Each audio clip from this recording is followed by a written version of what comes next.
Don't tell nobody what I involved with these wheels. Go ahead and throw these over here. Bring that to that. They'll clean up quite well, I think.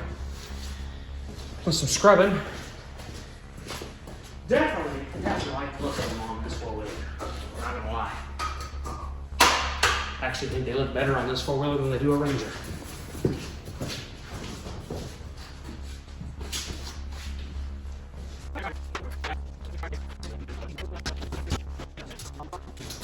Yeah, I'm not 100% sure how you take the clutch cover off. I think you have to cut this hose clamp, metal hose clamp. Don't really want to have to do that. Do want to pull the secondary off because I would go through and pull it apart and look at it, clean it out, resurface it, take the polish off of it. Yeah, gonna go ahead. I don't know. These got these giant breather tubes in there. I would like to build like a oil catch can for this. I would assume one could do that pretty simply. Have a vent back in there and have a little catch can. So let me look into that because there's a lot of blow by on this, which it really is not blow by. It is blow by. I don't know what you want to call it, but just a lot of oil going into the airbox. And I think a catch can would alleviate that. And if I move the battery back here behind the rear tire, there'll be room down there to mount a oil catch can. So we may do that. I may actually look into what sizes each one of these are. That's a fitting that goes in there, so I can replace it with some actual hose that's not gonna, oil hose that's not gonna rot, like this stuff does. It dry rots while you look at it. It's horrible stuff that they use. Don't ever want to lose these. These are the spacers and the shims that adjust your clutch alignment. If you lose these, you'll have to redo it. This one I'm gonna grab a bag and throw them in. Yeah, this has a rear helix because this has EBS. Now, I think we can work on taking this rear fender off. There's 4 push pins here. I don't think there's any push pins on this. There's 2 that are supposed to be on the fender well, but I don't think there's any on it right now. Yeah, there's nothing on this on right here.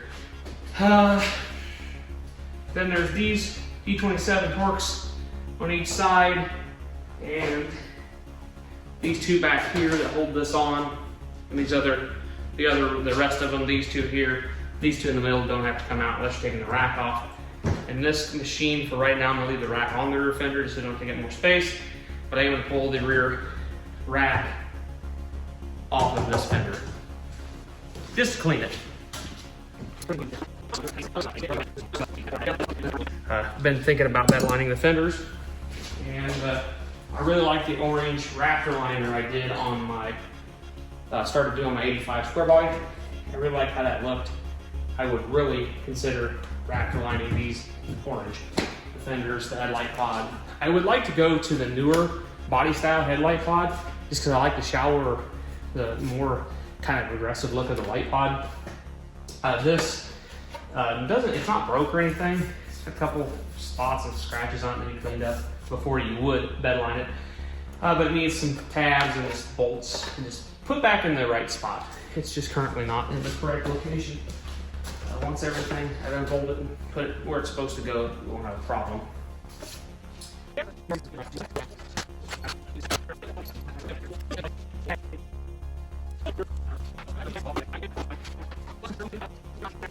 So this should just pop off. And clippy makes noise. And that's the inner clips for the inner pieces. I'll end up putting bolts and nuts on them, just because they're a lot easier to deal with. Still gotta figure out the, oh, already figured out the brackets right here. It's just missing the push pins to hold it.